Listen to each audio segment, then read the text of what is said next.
नमस्ते साथियों, बहुत बहुत स्वागत है आज हम एक मनोविज्ञान के विशेष प्रकरण पर चर्चा कर रहे हैं जो सभी साथियों को जानना बहुत बहुत ज़रूरी है। आज हम जानेंगे कि बाल मनोविज्ञान और बाल विकास में अंतर क्या होता है। क्या बाल मनोविज्ञान और बाल विकास एक ही शब्द हैं या अलग अलग शब्द हैं, इसके बारे में जानकारी प्राप्त करते हैं। साथियों, आज की क्लास को मैं एक छोटी सी कहानी से समझाने वाला हूं जिससे कि आप अपने टॉपिक को समझ सकें।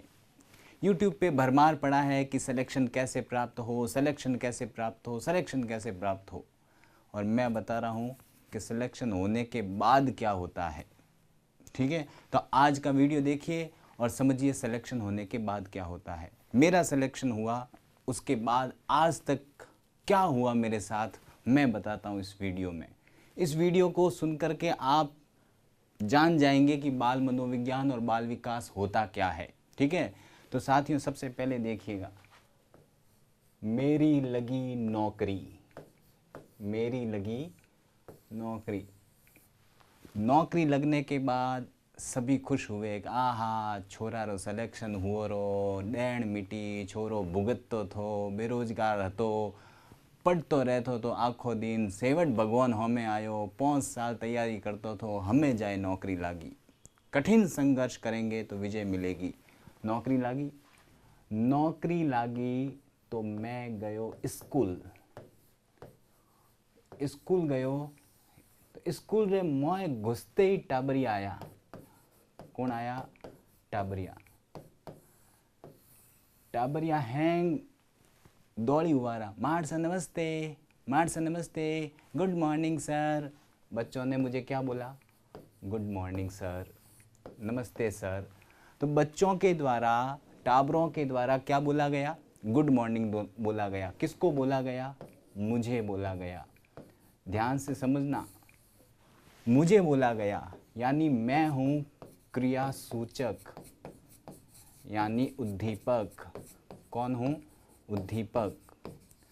और टाबरों ने मुझे क्या बोला? Good morning sir. तो बच्चों ने क्या प्रस्तुत की?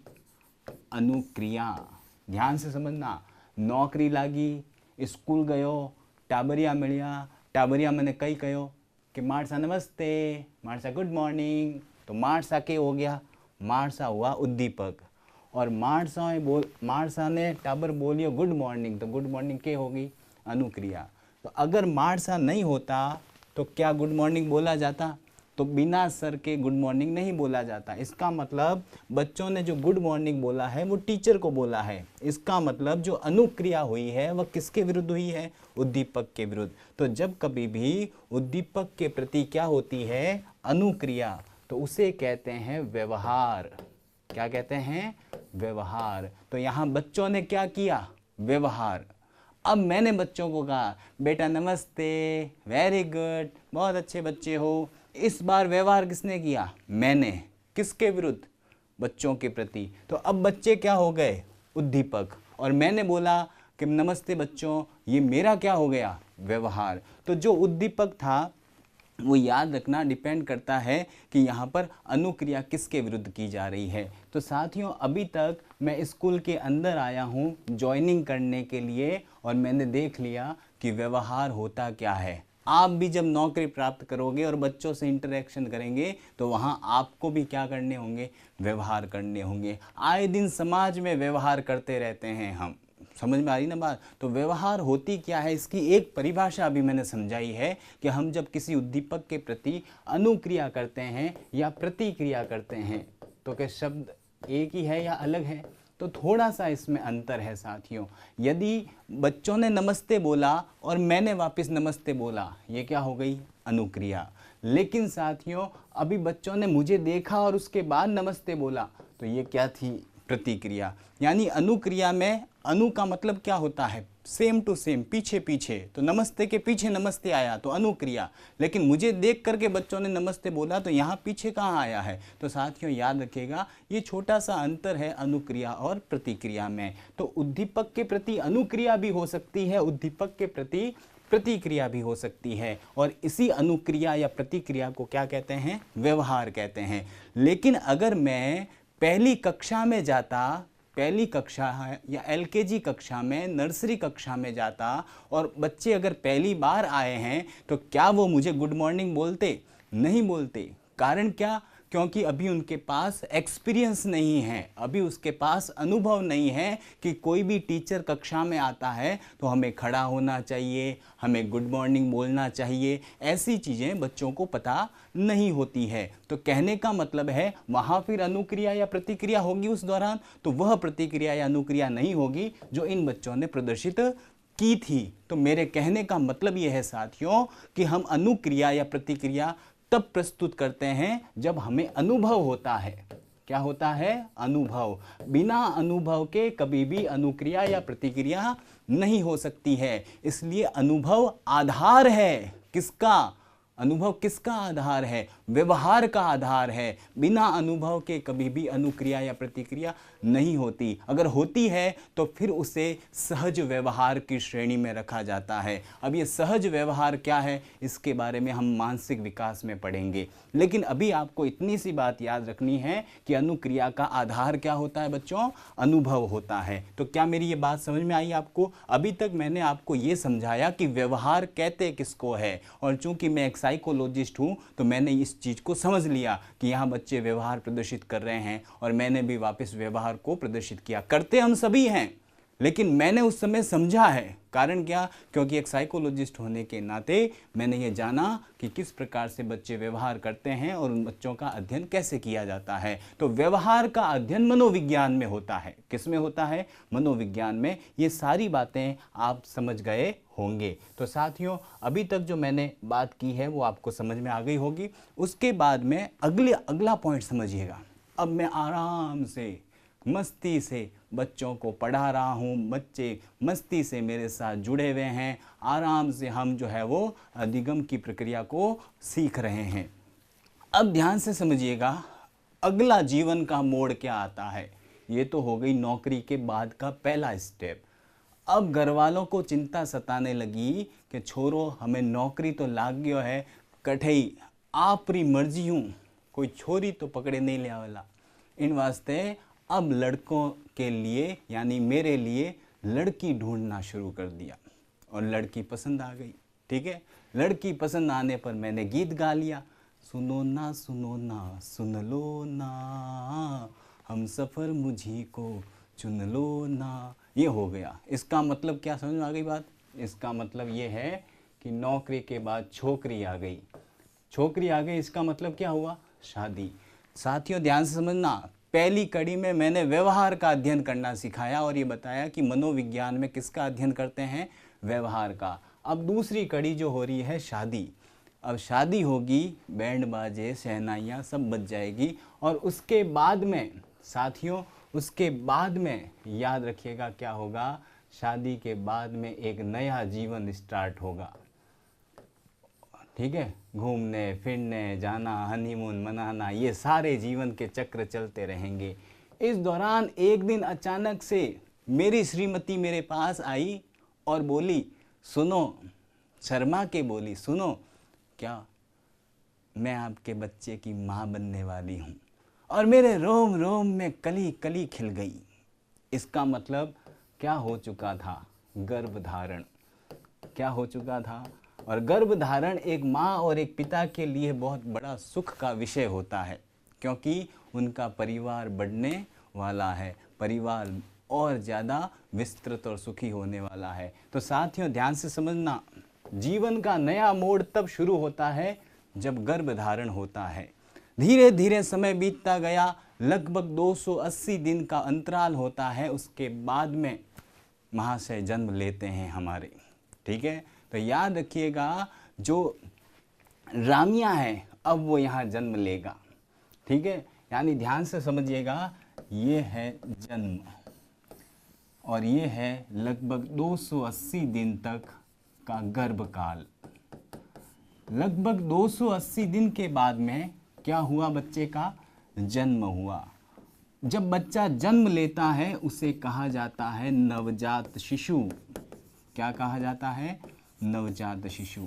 अब मेरे घर में आया एक मेहमान, मेरे घर में आया एक मेहमान और मैं उस मेहमान को देख करके बहुत प्रसन्न हूँ और मैं देख रहा हूँ कि घर वाले भी सारे प्रसन्न हैं।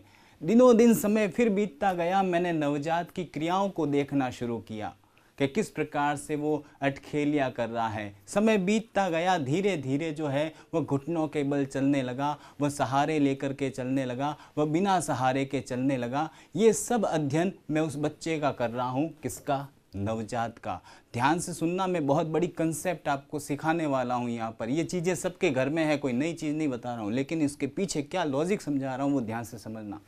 नवजात शिशु की सारी क्रियाओं का अध्ययन कर रहा हूँ, जिसे फेलोजेनिक क्रियाओं के नाम से जाना जाता है। अब ये फेलोजेनिक क्रियाएं क्या है, मैंने अभी बोली है आपको कि बच्चे के जन्म से लेकर के उसके उठकर खड़े होने से दौड़ने तक का जो स्टेप का एक क्रम होता है वो फेलोजेनिक प्रोसेस कहलाता है। अब ध्यान से समझिएगा, ये जो नवजात शिशु की जो प्रक्रियाएं हैं धीरे धीरे खत्म होने लगी और एक समय ऐसा आया जब इस बच्चे के स्कूल जाने का टाइम आ गया। अब माँ ने कहा कि क्यों न हम अपने बच्चे को क्या कर दें, स्कूल में भर्ती करवा देते हैं। समय कैसा बीता देखो कि जो बच्चा जन्म लेता है गर्भधारण से होता हुआ आज स्कूल जाने लग गया। स्कूल जाने लगा तो सबसे पहले दिन जब उसने पेंसिल पकड़ी तो ऐसे पकड़ी जैसे बाप का मर्डर करने वाला है, ठीक है। लेकिन कहने का मतलब क्या है साथियों, अभी उसको पेंसिल पकड़ना इसलिए नहीं आया है क्योंकि अभी उसका मनोगत्यात्मक विकास सही तरीके से कार्य नहीं कर रहा है। लेकिन धीरे धीरे मैंने क्या देखा कि वही बच्चा इतनी शानदार अंग्रेजी में कर्सिव राइटिंग लिखना सीख चुका है कि इतनी तो मुझे खुद को भी लिखनी नहीं आती है। मैं क्या देख रहा हूँ कि जिसको पकड़ना नहीं आता था पेन, आज वो बहुत अच्छी राइटिंग लिख रहा है। इसका मतलब क्या है, परिवर्तन आता जा रहा है। देखो तो सही परिवर्तन कैसे चल रहा है, सृष्टि का नियम देखो, ठीक है, कि इस जीवन की शुरुआत जहाँ से हुई थी वो आज कहाँ पहुँच गई है गाड़ी। तो परिवर्तन होता जा रहा है, बच्चे में होता जा रहा है और मैं इसको देखता जा रहा हूँ कि समय कैसा है यार। एक 2 किलो का 3 किलो का बच्चा, 3.5 किलो का बच्चा जो मेरे हाथ में मतलब यूँ लग रहा था कि ये गीला गीला है, ऐसा इस टाइप का बच्चा आज देखो तो सही कर्सिव राइटिंग लिखना सीख चुका है। धीरे धीरे जो ये परिवर्तन आया है साथियों, इस परिवर्तन को विकास कहते हैं। इस परिवर्तन को विकास कहते हैं। ये रुका नहीं है अभी, इस परिवर्तन का क्रम अभी आगे चलता रहेगा। लेकिन मैं ये समझा रहा हूँ कि अभी जो ये विकास है साथियों, ये शैशवावस्था का विकास है, ये स्कूल जाने वाले छोटे छोटे पूर्व बाल्य अवस्था का विकास है। तो साथियों, स्कूल जाने का मतलब कौन सी अवस्था हो गई? पूर्व बाल्यावस्था। नवजात शिशु का मतलब कौन सी अवस्था हो गई? शैशवावस्था। मैं इस कहानी को यहाँ ब्रेक देता हूँ और ब्रेक दे करके आपको समझा रहा हूँ। क्या समझा रहा हूँ, ध्यान से समझना मेरी बात को। मनोविज्ञान की वह शाखा, मनोविज्ञान की वह शाखा जिसमें शैशवावस्था तथा पूर्व बाल्यावस्था के समस्त परिवर्तनों का अध्ययन किया जाता है, उसे बाल मनोविज्ञान कहते हैं। क्या कहते हैं बच्चों? बाल मनोविज्ञान। तो बाल मनोविज्ञान किसको कहते हैं, आपको बात समझ में आ गई होगी। और कहां से? गर्भधारण से। गर्भधारण से लेकर के शैशवावस्था, शैशवावस्था से लेकर के पूर्व बाल्यावस्था के समस्त विकास का अध्ययन किस में किया जाता है? बाल मनोविज्ञान में। कि सर बाल मनोविज्ञान और बाल विकास एक ही है क्या? रुकना, 1 मिनट रुकना, मैं अभी क्लियर करने जा रहा हूं। अभी मैंने बाल विकास शब्द का प्रयोग नहीं किया है। आपको बाल मनोविज्ञान समझ में आया होगा। बाल मनोविज्ञान में किसका अध्ययन करेंगे? गर्भधारण से लेकर के पूर्व बाल्यावस्था तक के, लगभग पूर्व बाल्यावस्था। कई किताबों में पश्च बाल्यावस्था भी लिखा है, लेकिन एग्जैक्टली सही उत्तर होगा, याद रखना, छोटी छोटी कक्षाओं में पढ़ने वाले बच्चे, ठीक है, याद रखिएगा छोटी सी बात। तो मेनली जो है वो छोटी कक्षाओं में पढ़ने वाले बच्चे तक की बात यहाँ की जा रही है। ध्यान से समझना मेरी बात को। अब मैं बात करता हूँ अगले स्टेप की। अब बच्चा स्कूल जा चुका है, छोटी छोटी कक्षाओं में अध्ययन कर चुका है। अब यहाँ बाल मनोविज्ञान का चैप्टर क्लोज होता है, ठीक है। अब ध्यान से समझना, बाल मनोविज्ञान का अस्तित्व बहुत अच्छे से चल रहा था 1930 तक। ये अध्ययन जो मैंने किया है ये कहाँ तक था? 1930 तक। अब आता है 1930 से 1940 का दौर, जिसको कहते हैं 20वीं शताब्दी का चतुर्थांश, यानी कि 20वीं सदी का चौथा दशक। अब ये जो चतुर्थांश है, जो चौथा दशक है, इसमें एक भयंकर मोड़ आता है। जब जीन पियाजे का उद्भव होता है, जब जीन पियाजे की एंट्री होती है। अब ध्यान से समझना मेरी बात को, मैं क्या कहने जा रहा हूँ। मैं यह कहने जा रहा हूँ कि अब जो मैं अध्ययन कर रहा था अभी तक स्कूल तक के बच्चों के व्यवहार का, अब यहाँ जाकर के मेरे अध्ययन में थोड़ा सा बदलाव आया। मैंने कहा स्कूल तक के बच्चों का क्यों अध्ययन करूं? मेरा बच्चा और बड़ा होने लगा और लैंगिक रूप से परिपक्व हो गया। समझदार तो नहीं हुआ है, लेकिन हाँ लैंगिक रूप से क्या हो गया? परिपक्व हो गया। मेरे बच्चे के मूछें आने लग गई, हल्की हल्की भूरी भूरी दाढ़ी आने लग गई। इसका मतलब ये है कि वो सेक्सुअली क्या हो चुका है? मैच्योर होने लग गया है। तो यानी कहने का मतलब है लैंगिक परिपक्वता कौन सी अवस्था में पूर्ण रूप से आ जाती है? तो याद रखिएगा किशोरावस्था में। कौन सी अवस्था में? किशोरावस्था में। अब मैंने जो स्कूल तक जाने वाला बच्चा था उसका अध्ययन तो किया ही किया है, लेकिन साथ में अब मैंने किसका अध्ययन भी करना शुरू कर दिया? अब मैंने किशोरावस्था का अध्ययन भी करना शुरू कर दिया। दूसरी बात ध्यान से सुनिएगा, मैं जो बहुत बहुत इंपॉर्टेंट बात बताने जा रहा हूँ वह क्या है? वह यह है कि मैं पहले 1930 से पहले का जब अध्ययन करता था तब मैं केवल ये देखता था कि मेरे बच्चे में परिवर्तन क्या आया, मेरे बच्चे में अब उसने क्या किया, अब घुटनों का बल चला, अब वो सहारा लेकर के चला, अब उसने कलम को टेढ़ा पकड़ा, अब उसने कलम को सही पकड़ा। लेकिन एक चीज तो मैंने सोची नहीं, और वह क्या थी? वह यह थी कि ऐसा क्यों हुआ, क्यों किया, ऐसे ऐसा परिवर्तन क्यों आया? तो ये जो चीजें थी ये साइकोलॉजी की दृष्टि से बहुत महत्वपूर्ण थी, लेकिन मैंने इसकी तरफ ध्यान नहीं दिया। 1930 से 40 के बीच में ध्यान दीजिएगा, विकास की जो यात्रा थी उसमें एक नया दौर आया, नया एक आविष्कार आया, नया एक परिवर्तन आया, और वह यह आया कि ये परिवर्तन क्यों होते हैं। इससे पहले ये नहीं देखा जाता था कि परिवर्तन क्यों होते हैं, इससे पहले बस ये देखा जाता था कि परिवर्तन होते हैं।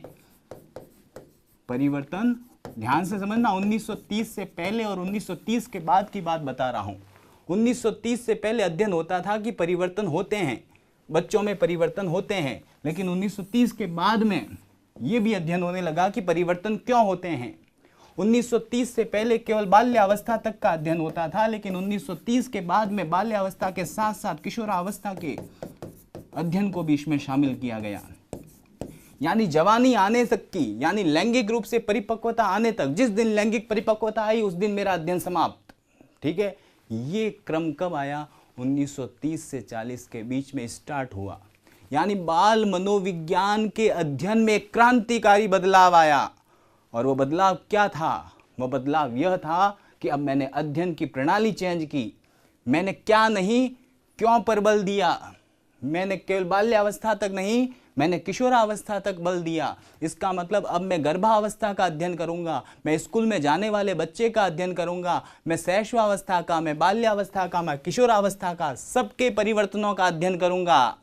और साथ में अध्ययन ये भी करूंगा कि ये क्यों आए हैं परिवर्तन, क्यों दाढ़ी आई, क्यों आवाज भारी हुई, क्यों मूछें आई, क्यों बच्चा जो मेरे सामने बोलने लग गया, पहले तो नहीं बोलता था। समझ में आई ना बात? या कहने का मतलब ये है कि ये सारी चीजें आई, और ऐसा मेरे दिमाग में अचानक से थोड़ी आया। इस समय सबसे बड़ा श्रेय जाता है जीन पियाजे को। और उसके साथ साथ ध्यान दीजिएगा, अध्ययन में एक बहुत ही बड़ा महत्वपूर्ण परिवर्तन आया। दो प्रणालियां आई, दो विधियां आई विकास में, जिसका नाम था समकालीन अध्ययन विधि। पहली विधि का नाम बच्चों क्या है? समकालीन अध्ययन विधि। और दूसरी विधि का नाम है दीर्घकालीन अध्ययन विधि, जिसके बारे में मैं आपको डिटेल में समझाऊंगा अगले वीडियो में। लेकिन अभी आपको इतनी सी बात समझनी है कि समकालीन अध्ययन विधि और दीर्घकालीन अध्ययन विधि जब इस दशक में आती है तो इस दशक में एक नया परिवर्तन आता है कि अध्ययन का दृष्टिकोण बदल जाता है। और जब अध्ययन का दृष्टिकोण बदल गया तो जो मनोविज्ञान अपना अस्तित्व जनता के सामने लेकर के आया था, अब मनोविज्ञान का अस्तित्व और फैल गया, अब मनोविज्ञान की कीर्ति और फैल गई। और अब यही मनोविज्ञान बाल मनोविज्ञान नहीं, बाल विकास के नाम से जाना जाने लगा। इसका मतलब साथियों क्या है? जिसे मैं 1930 से पहले बाल मनोविज्ञान कहता था, 1930 के बाद में वही बाल मनोविज्ञान अब बाल विकास कहलाने लगा। क्या बात समझ में आ रही है ना? तो ये कॉन्सेप्ट है, बाल मनोविज्ञान का विस्तार बाल विकास है। समझ में आई ना बात? पहले कौन आया? पहले बाल मनोविज्ञान आया, बाल विकास बाद में आया। और दोनों में अंतर क्या है? बाल मनोविज्ञान का अध्ययन संकुचित था, बाल्यावस्था तक अध्ययन करता था, परिवर्तन होते हैं का अध्ययन करता था। लेकिन बाल विकास ने अपना दृष्टिकोण बदला। बाल विकास परिवर्तन क्यों होते हैं, कहां तक होते हैं, क्यों हुए ऐसे परिवर्तन, समकालीन दीर्घकालीन विधियों का प्रयोग होने लगा, ये सारी चीजें बाल मनोविज्ञान को किस में बदल देती है?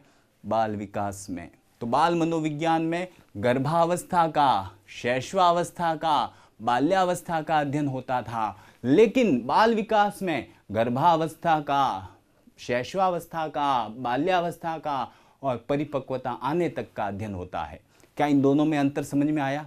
ये कंसेप्ट समझना है, ये बात समझनी है, ये रटना नहीं है। समझना है कि बाल मनोविज्ञान, बाल विकास अब एक ही है, अलग नहीं है। जिसे पहले बाल मनोविज्ञान कहा जाता था उसे आज हम बाल विकास कहते हैं। और क्यों कहते हैं? क्योंकि पहले अध्ययन संकुचित करता था बाल मनोविज्ञान, लेकिन आज बाल विकास का जो अध्ययन है वो एक विकसित अध्ययन है, एक व्यापक अध्ययन है, एक विस्तृत अध्ययन है, एक मजबूत अध्ययन है। और आज हमारे सिलेबस में बाल विकास कोर्स में है। तो बाल विकास एवं शिक्षा शास्त्र हमारे सिलेबस का नाम है, न कि मनोविज्ञान या शिक्षा मनोविज्ञान नाम है। तो ये थोड़ी सी बात आपको समझनी है कि बाल विकास में अध्ययन कहाँ तक होता है। क्या मेरी बात आपको समझ में आई कि नहीं आई? आनी चाहिए, नहीं आनी है तो एक बार वापस देखो, आपको समझ में पक्का आएगी। ठीक है कि सर परिपक्वता आने के बाद में व्यवहार का अध्ययन नहीं करेंगे? क्या परिपक्व हो गया बच्चा लैंगिक रूप से, दाढ़ी मूछें आ गई, तो क्या अब हम आगे परिवर्तन का अध्ययन नहीं करेंगे? तो ध्यान से सुनना मेरी बात को। अगर परिपक्वता आ जाती है लैंगिक रूप से तो बाल विकास का चैप्टर खत्म। इसके बाद हम बाल विकास में आगे कुछ भी नहीं पढ़ेंगे। समझ में आई ना बात? यानी किशोरावस्था या परिपक्वता आ गई, उसके बाद में रेडी हो जाएगा काम।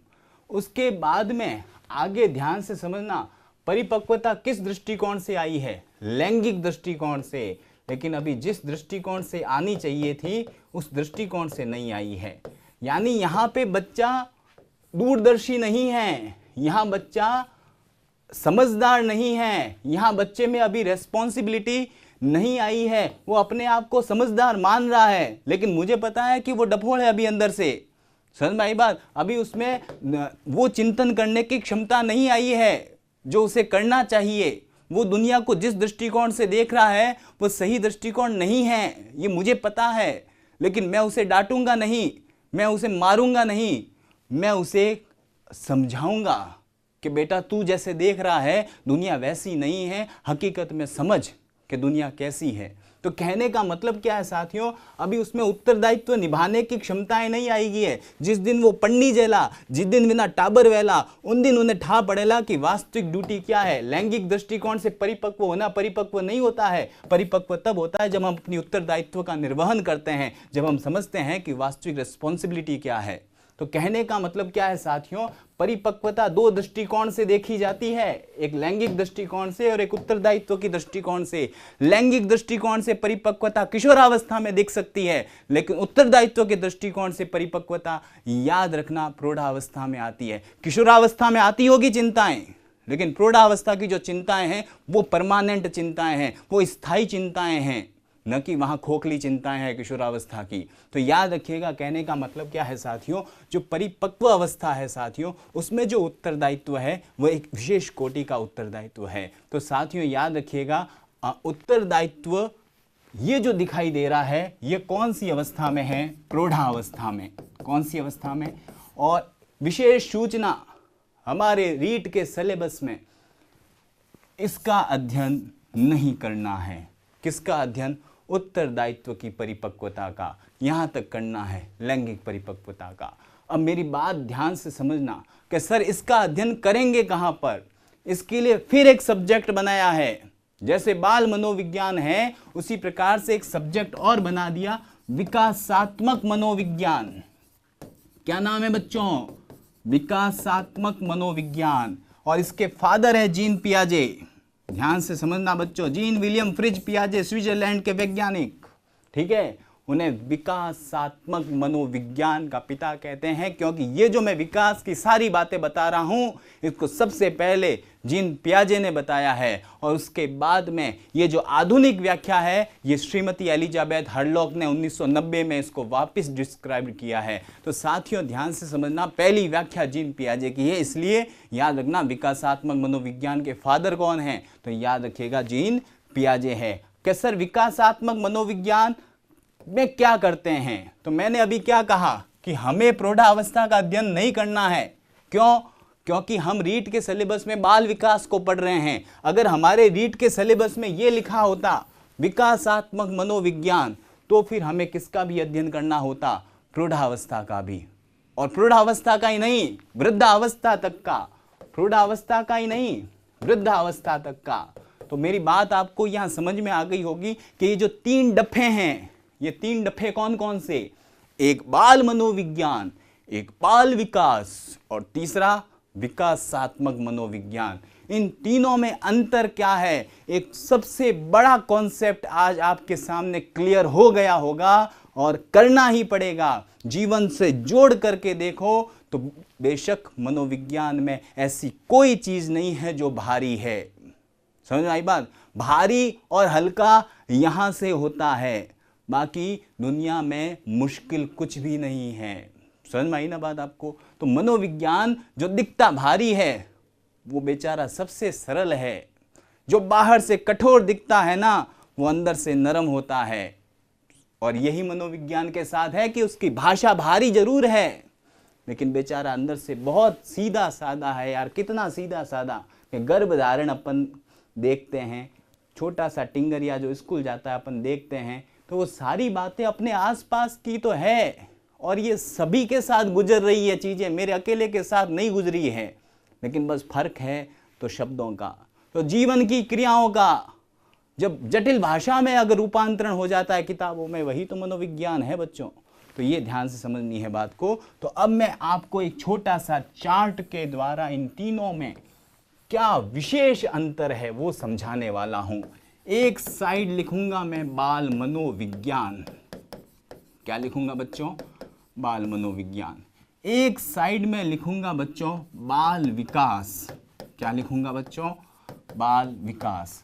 और एक साइड में लिखूंगा विकासात्मक मनोविज्ञान। क्या बातें समझ में आ रही है और आनी चाहिए, ठीक है। अब मन में प्रश्न आया कि सर ये दोनों एक ही है या अलग है। मैंने अभी समझाया कि पहले इसको ये कहते थे, अब इसको ये कहते हैं। इसका मतलब क्या हुआ कि बाल मनोविज्ञान का विकसित रूप क्या कहलाता है, बाल विकास कहलाता है। क्या बात समझ में आई, आनी चाहिए, ठीक है। उसके बाद में क्या ये और ये एक ही है, नहीं नहीं नहीं, ठीक है, ये दोनों एक ही नहीं है, नहीं है, नहीं है, ठीक है। इसके फादर है स्टैनले हॉल और इसके फादर है जीन पियाजे। दोनों सब्जेक्ट अलग है, दोनों सब्जेक्ट अलग है, दोनों सब्जेक्ट अलग है, ये ध्यान रखनी है बात, ठीक है। इसमें किसका अध्ययन करते थे बताओ, जब मिसेज प्रेग्नेंट हुई थी यानी गर्भधारण, ठीक है। गर्भधारण के बाद में जब बच्चा जन्म लेता है तब शैशवावस्था का अध्ययन, यानी शिशु का, नवजात शिशु, मेरा राजा बच्चा, मेरा बच्चा, ठीक है।